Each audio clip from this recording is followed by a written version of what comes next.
La familia Rothschild es considerada la familia más poderosa e influyente del mundo. Por ello ha atraído un sinfín de leyendas y mitos a su alrededor. Historias que se le atañen totalmente perturbadoras y que con el paso del tiempo se ha revelado su autenticidad. Y unas más que siguen en el misterio del ciberespacio. Es por ello que el día de hoy daremos continuación al denominado iceberg de los Rothschild.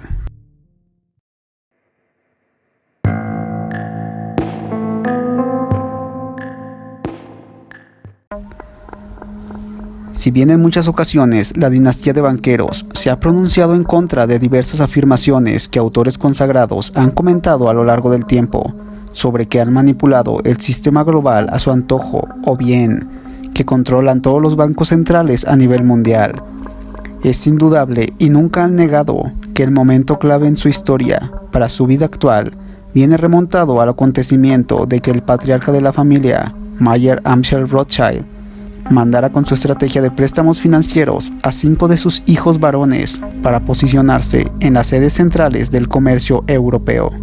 dando un gran paso para la creación de su estrategia financiera bélica. Se comenta que el hijo mayor Amschel Mayer, tras la muerte de su padre, se quedó en la sede principal de Frankfurt. Salomón Mayer fue el encargado de posicionarse en Viena. Nathan Mayer, como el más sagaz de la familia, fue encomendado a instalarse en Inglaterra y a estudiar el mercado de valores de la bolsa inglesa, de quien, como sabemos, supo sacarle mucha ventaja por sus artilugios financieros. Karl Mayer fue designado a ir a Nápoles, y finalmente James Mayer, el más joven de los 5, se trasladó a París para darle pauta al sistema familiar de los préstamos financieros. Así pues, los 5 hermanos, por medio de la estrategia del sistema de reserva fraccional, conjuntaron grandes riquezas, alianzas con la realeza del momento, y haciéndose de grandes corporativos financieros, industria y mano de obra que sucumbía ante el apellido legendario. En el escudo de los primeros Rothschild se podía apreciar 5 flechas emulando a los hermanos que lograron por medio de dudosas estrategias financieras un gran renombre en aquella época, que incluso la gente de aquellos días, al ver las impresionantes mansiones que construyeron, comentaban que la realeza no podía darse esos lujos, sino solamente un Rothschild lo podía. Estos actos de posicionarse en sedes centrales de comercio podrían ser tomadas como una estrategia global avanzada de economía. Sin embargo, lo que realmente es oscuro en el tema y que impulsó su carrera bancaria al éxito fue el financiamiento de conflictos bélicos de ambos bandos. Entonces, tienen primero el mundo de los Rothschild, los banqueros Rothschild, que vienen gobernando Occidente y sobre todo Gran Bretaña desde que ganaron la guerra de Waterloo. Ellos son los grandes vencedores. Maquinando préstamos a países quienes perdieran o ganaran, la casa Rothschild siempre resultaría victoriosa, y la deuda adquirida se tornaría obviamente como pública, generando una estafa colosal donde los únicos beneficiados eran ellos mismos, e impulsando un sistema bancario que al día de hoy se sigue usando y que consiste en crear dinero de la nada, ya que como prestatarios pudieron prestarse entre ellos mismos con el aval del pueblo y la protección de la nobleza.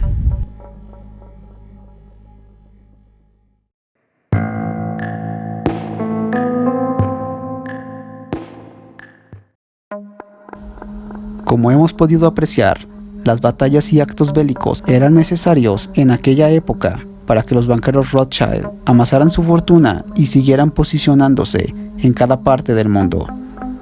Por ello se comenta que la división social de ideales fue un plan muy bien elaborado desde las sombras para acceder a la catarsis del pensamiento y mantener fricción entre las masas.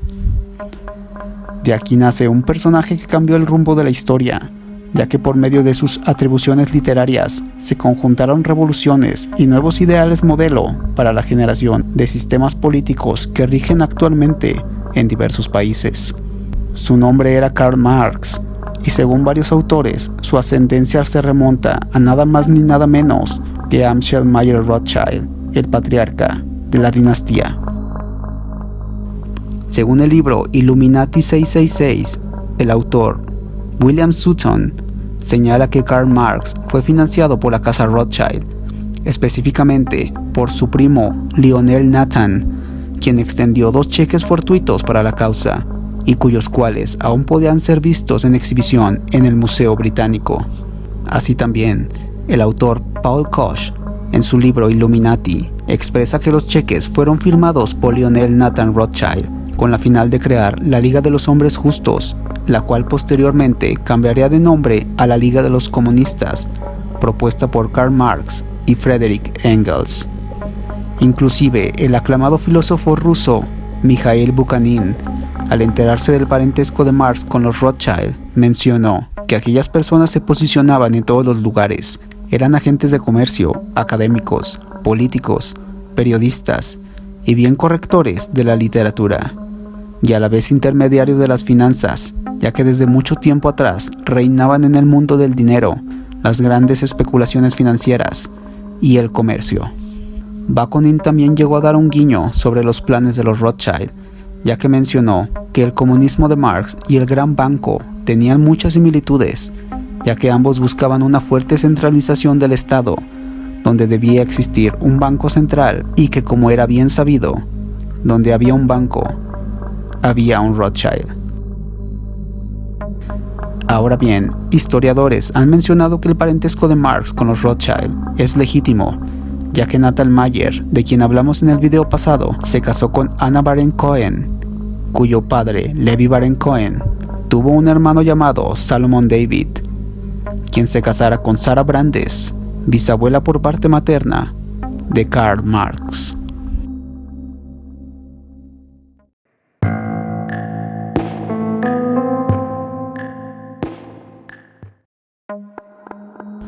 Si has prestado atención a cada faceta del plan de los Rothschild, el punto clave radica en posicionarse en cada país para ir consumiéndolos con la deuda de sus sistemas financieros, los cuales son necesarios según las políticas económicas de cada país, y esto con el fin de ir expandiéndose hasta tener el control completo del mundo. Hemos visto cómo desde la creación de la dinastía, Europa ha sucumbido ante su poder financiero, y era el momento de que el nuevo mundo entrara al juego geopolítico para catapultar a los Rothschild hasta la estratosfera. Gracias a relatos históricos, económicos y sociales, Norteamérica fue creado por el brazo masónico Illuminati de los Rothschild, ya que, como se sabe ahora y a ciencia cierta, los padres fundadores eran en su mayoría masones de alto grado, quienes seguían los dictámenes de sus logias europeas, dando paso a los orígenes de Estados Unidos con la proclamación de su independencia un 4 de julio de 1776. Pero donde, sin embargo, se ha comentado por autores como Edward Griffin que la maquinaria de los Rothschild dio su primer paso para apoderarse de América con la inclusión de su prestanombres Alexander Hamilton, quien diera los primeros indicios y lograra la creación del primer banco central de Estados Unidos, alegando que de no hacerlo se afectaría la continuidad de dinero para el reciente país. Personajes históricos como Thomas Jefferson se opusieron fuertemente a la creación de un banco central, comentando lo siguiente: las entidades financieras son más peligrosas para nuestras libertades que un ejército en armas. Si el pueblo americano permitiera alguna vez que los bancos privados controlen la emisión de moneda circulante, primero a través de la inflación y luego por la deflación, los bancos y corporaciones que crecen a su alrededor despojarán al pueblo de toda propiedad hasta que nuestros hijos despierten un día sin hogar y desamparados en el continente que sus padres conquistaron. Sin embargo, como se sabe históricamente, la creación del Banco Central fue un hecho legítimo en Estados Unidos y con ello trajo muchas desgracias y crisis económicas para América, tan fuertes como el pánico financiero de 1907, en donde incluso J.P. Morgan o John D. Rockefeller, quienes comentamos eran financiados por la casa Rothschild, inyectaron a la economía de su propio dinero para salvar el desastre. Pero todo esto con una mira sombría, ya que poco tiempo después crearían bajo esos ideales el banco privado de la élite, denominado como Reserva Federal. La bien denominada Fed es una empresa privada que no es federal ni funge como reserva, e incluso se podía contemplar en las antiguas páginas amarillas de Estados Unidos como fuera de las instituciones de gobierno, y más cercana a Federal Express en la sección de empresas nacionales. Si bien se dice por economistas consagrados como Milton Friedman, la Reserva Federal funge como el catalizador de las políticas económicas para Estados Unidos, bien es conocida como la máquina de crear dólares por montón, ya que, como se sabe, su creación fue en el año de 1913 bajo sospechosas circunstancias. Y tan solo 16 años después de su creación, todo explotaría con la Gran Depresión de 1929, donde incluso el propio Milton Friedman comentase que la Reserva Federal no actuó con largueza y presteza que las circunstancias demandaban. Al día de hoy, la Reserva Federal actúa como un organismo híbrido, ya que es pública y privada, donde la parte privada radica en los 12 bancos federales, los cuales también son privados, y de quienes se conoce por la publicación Mecánica Moderna del Dinero, actúan con el singular sistema de reserva fraccional, gestado por nada más ni nada menos que los Rothschild.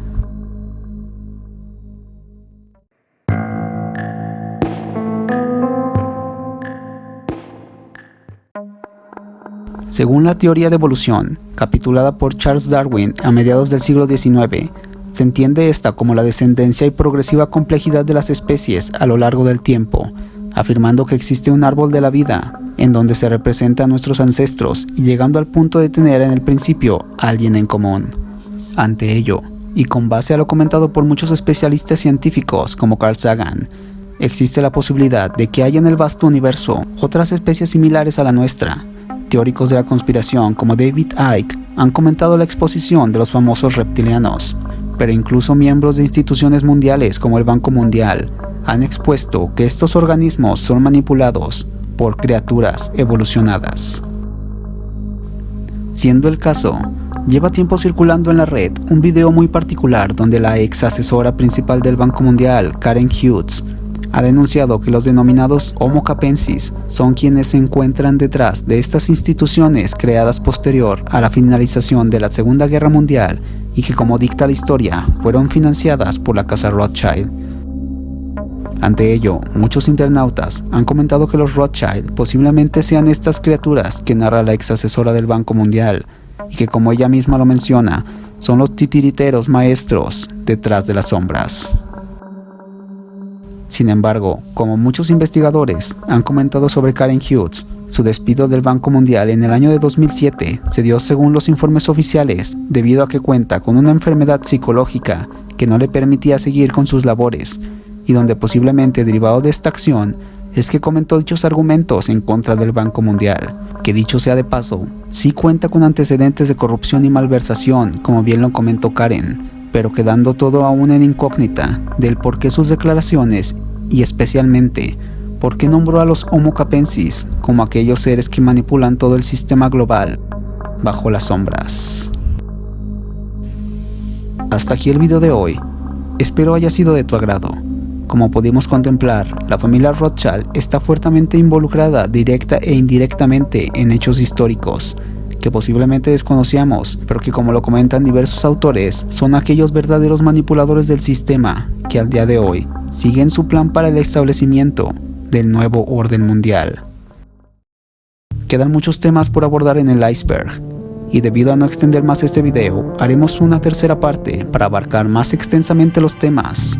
Déjame saber tu opinión en la caja de comentarios. ¿Qué otros temas incluirías en el iceberg? Si te gustó el video, no olvides regalarnos un pulgar arriba y suscribirte al canal. También puedes seguirnos en nuestras redes sociales de Facebook, Instagram, Twitter y TikTok,